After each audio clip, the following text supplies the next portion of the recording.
Not every legend is a myth. Some are flesh and blood. Some legends walk among us, but they aren't born, they're built. Legends are made from iron and sweat, mind and muscle, blood and vision, and victory. Legends are champions. They grow. They win. They conquer. There's a legend behind every legacy. There's a blueprint behind every legend. I'm Arnold Schwarzenegger. This is my blueprint. Arnold Schwarzenegger, 28 years old, 6'2", 240 pounds. Mr. Olympia for the past 5 years. He is preparing to defend his title this year for the last time. All Mr. Universes for the past 5 years or so come get together in one contest and to find out who is the best of all the Mr. Universes. So they created the Mr. Olympia contest, which is then the top contest, and whoever wins that is the top bodybuilder. And you are the top bodybuilder. Right, yeah. I think that everyone knows when they get into training that you're not going to go and become a champion from one day to the next. But the question is, how can they speed up the process?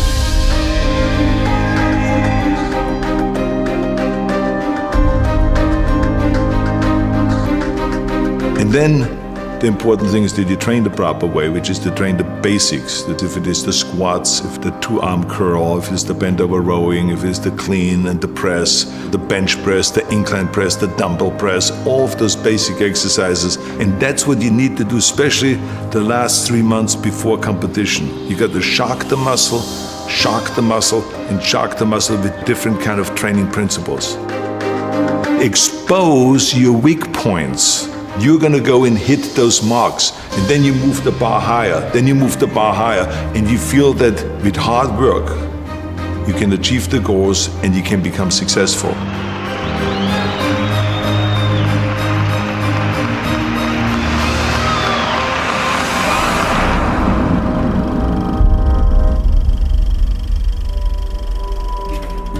The important thing for people to recognize is that not everyone wants to be a champion.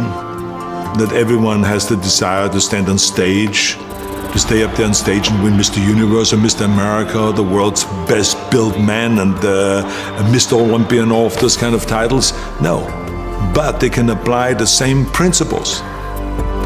One thing I can tell you, there's major mistakes that are being made today in bodybuilding by not covering those basic exercises, because today when I go into gymnasium, I don't see anymore the kids learning about the cleaning and pressing, or to do the two-arm snatch and to do the upright rowing from the floor up and all of those kind of exercises that are so important to create the traps and to create the lower back. I think that the 3 exercises for chest that I have always done, the first year when I started training and the last year when I was training, is bench press, incline press in different levels. So to start low, medium and high, and then flies. I mean, to me, the flies was an exercise that gave me the full pectoral muscle development, because I went all the way out and almost hitting the ground. And I was a big believer in expanding the chest as much as possible and giving that stretch, because remember, with muscles, the important thing always is to get the stretch and to get the flex. And so to me, that going all the way out with the dumbbells as far as you can to get that stretch, and then to come in and then to have the dumbbells touch and then flex like you're doing the most muscle on top, and then going out again. Those are the kind of exercises to me that were like, you could not replace them with any machine. This was it. One of the main things, of course, in order to create size and to create muscle growth, which will sometimes the body will hit a wall. And what that basically means is that the body is saying, look, I know all your tricks. I know you're gonna start first with bench press. And then I know you're gonna walk over to the chin-up bar and do chin-ups. And then I know you're coming back to the bench press, and then you go to the chin-up bar and come back to bench press. I know that routine. I know exactly everything you do, and I am prepared for that. So you have to go and use the shocking principle. If the body and if this chest knows that I'm going to start with 135 and then I go to 225 and do 275, I'm going to go and start now with 315. And I'm going to do 20 reps with 315. And then I'm going to go and have the guys pull off plates. And then I have 225 left. And then I'm going to do another 10 reps. And then I'm going to have them take off another 45-pound plate, and then I have 135 left. And then I'm going to go to do another 10 reps. Or maybe if I can, do 15 or 20 reps. And let's see if the pectoral muscle is used to that. And then all of a sudden you will find that your pectoral muscle is shaking after that, and you don't know what to do because it's cramping and it is being tortured and it is in pain because you have now shocked the muscle. Bend over rowing with a barbell and the T-bar rowing. I mean, any kind of a rowing exercise that gives you the thickness. Those are the exercises I always rely to, again, from the beginning to the end. There's a lot of bodybuilders that have a kind of a deficiency when it comes to the lower back and to the striation of the lower back, which you only get from stiff-legged deadlift and from regular deadlift and from bent over rowing and all the stuff without supporting your chest. You got to let your body free and let the lower back hold you up while you're doing the bent over rowing. And we did like off the bench, balancing on the bench up to 315 pounds bent over rowing, because that's what gave you then that strength in the back and gave you the thickness of the back. Because remember, when you train the back, you need the width and you need the thickness. But you need the thickness on the lower part of the back, you need the thickness on the top of the back and the outer back and then the center back. So you got to train and find exercises for all of those different things. Curls, barbell curls. I was up doing reps with 275 in the barbell curl. Many times we would start out with a heavy weight, and do just one rep. Then have them pull off plates on the curl, but just enough that they can now do 2 reps. Then pull off plates and do 3 reps, then pull off more plates and do 4 reps after that. And so this is how I would go up until, without ever putting the bar down, to really let the bicep know, you don't know what's coming. You're not gonna get used to my training method. I'm gonna have all kinds of tricks up my sleeve. But I mean, it was absolutely essential to do the barbell curl to create the thickness of the bicep, to do the dumbbell curl on an incline bench, and to do the concentration curl. Because the concentration curl isolated the biceps with heavy weights, not with light weight, but with heavy weight, but to isolate it and to really concentrate and to create that peak on the outside of the bicep that you need when you do your back shots.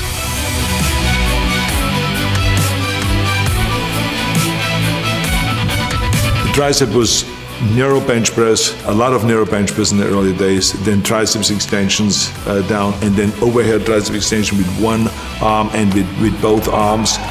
And then also tricep extension onto a bar, where you let the body, the head go onto a bar and press out in order to use your own body weight. Shoulders, dumbbell presses, barbell presses in the front and in the back. I mean, we always did the rear press behind the neck kind of presses, the military presses, the dumbbell press, which is now called the Arnold press, because there was a certain way that was done in order to really create the stretch of the front delta and to come down with the elbow here, not just to here, but to come all the way down and then to rotate out and go up and to get that full flex. And then lateral raises, and especially bent over lateral raises on a bench. That is a 45-degree bench. This is a specialty that I've learned at Vince Gironda's gym. And he had this cutout on the face where you could still breathe, where you don't have to look sideways, but you can breathe. But it is 45 degrees, and to turn your wrist outward like this. And it is a fantastic rear deltoid exercise. We many times went into the gym just as one day a week, where we went to 110-pound dumbbells and we did dumbbell presses. We did 6 reps. That's all I could do, 6 reps. So we picked up the 100 and did another 6 reps. Put them down and took the 90s and did another 6 reps. And then we picked up the 80s and we went all the way down to the 40s. and barely could do 6 reps then with the 40s. But I can tell you that I did not know where to put my arm because my deltoids were screaming. They were in pain. Why? Because I shocked the muscle. Squats is, I think, the most important exercise to create thighs, big thighs. Squats, rear squats, front squats, leg extensions, lunges, stiff-legged deadlifts, or good morning exercise with stiff legs, and a lot of leg curls. Then we sometimes, in order to shock the body in the muscle, we would switch from squats to leg press, to just load up the leg press machine and do a lot of leg press and stuff like that. There would be regular ab training that we did for abs, which is just leg raises with straight legs, leg raises with bent knees, sit-ups, Roman chair sit-ups, which gives you the 500 reps, which was an absolute necessity and we all believed in, and then crunches. Everything fits together now, and all I have to do now is get my posing routine down more perfect, which is almost impossible to do, you know. It's perfect already. Oh yeah, it's down to a point. Wait when you see it. I think the important thing is that you always go all out on every set, and that you really, don't save yourself for the next set, because that's another big mistake that a lot of people make. They say, okay, I'm going to do 20 sets, so I better take it easy in the 3rd and 4th set, and then the 5th set, and then the 10th set, because I still have 10 sets to go. But that's the wrong approach. Each set ought to be going all out. Well, I think the most important thing is that you eat the right way, and that you get in the amount of protein that your body needs. And there's always, of course, a debate, how much protein does the body need? I always lived off the formula that for every pound of body weight, I want to get 1 gram of protein. The challenge, of course, is that how do you get this 250 grams into the body and have the body take it all in rather than just letting it go through. I felt like that for me, it worked best when I had 5 meals a day. There's some people that can work with 3 meals. For me, 5 meals was the answer. And the reason is because I never was a big eater. I always felt comfortable with a regular sized steak. If you give me a 10-ounce steak, even in my heyday, I was happy. And to have a little bit of vegetables, so to have some sliced tomatoes on it, and then some salad or something like that, I'm fine. In the morning, if you gave me just 3 scrambled eggs with a little bit of bacon and or sausage with some cut in tomatoes and onions, I was fine with that. The only thing is that 2 hours later, after that breakfast, I was hungry. And so when I was sitting there at Santa Monica City College, or I was on a workplace doing construction work, or wherever I was, I would pull out of my bag a little plastic container that had a cup on it that you usually use at the bar to mix things at the bar. And I would have my milk in there, and I would have my protein powder in there and everything like this, and I would just close it up and then put it in my bag. And then I would be sitting in the classroom, and I would just pull it out, shake it up like that. Everyone would be looking kind of, what the hell is he doing now? And I would be shaking my protein, then just like a bartender doing all the little tricks, and then I would drink it, close it up, and put it away. And that to me was the additional kind of 30 grams of protein that I needed at that time. And then I would be, an hour later going to the gym, and then we'll be working out for 2.5 hours, and then we would go for lunch, and there will be a late lunch, and then I will have again a regular steak, and then 2 hours later after that, I will have another one of those protein drinks. So I would have 2 times a day protein drinks. That in order to get the 250 grams of protein, because as I said, it is absolutely essential that we have enough protein so that you can really experience the muscle growth.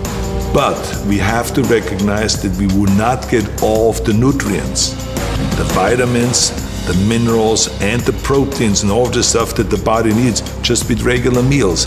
This is why we have supplements, and that's why they are called supplements, because we are supplementing because we don't get enough from regular meals, no matter how healthy and how good you eat. All 3 contestants, Lou Ferrigno, Serge Nubret, and Arnold Schwarzenegger, for a pose down for the final decision for the judges. So now I've built a certain amount of mass during the year, and I have worked now on certain weak points throughout the year.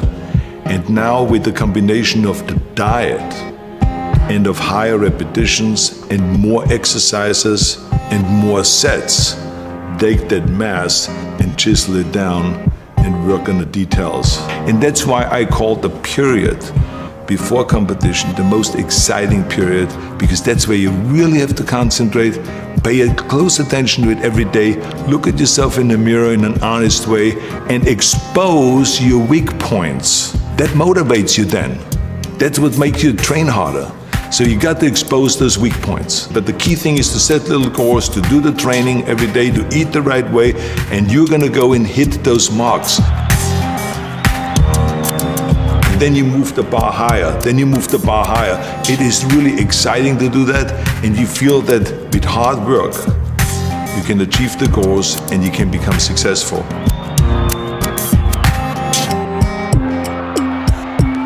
The training principles and the nutrition principles and the kind of protein that you need and vitamins you need and minerals you need and all of this kind of supplements, it all still stays exactly the same. That is the important thing.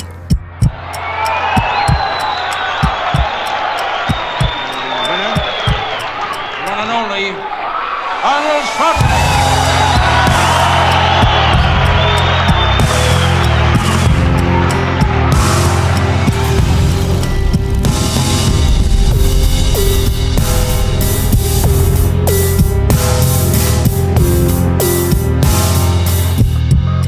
Bodybuilding has been a beautiful experience for me, and I will continue it for the rest of my life.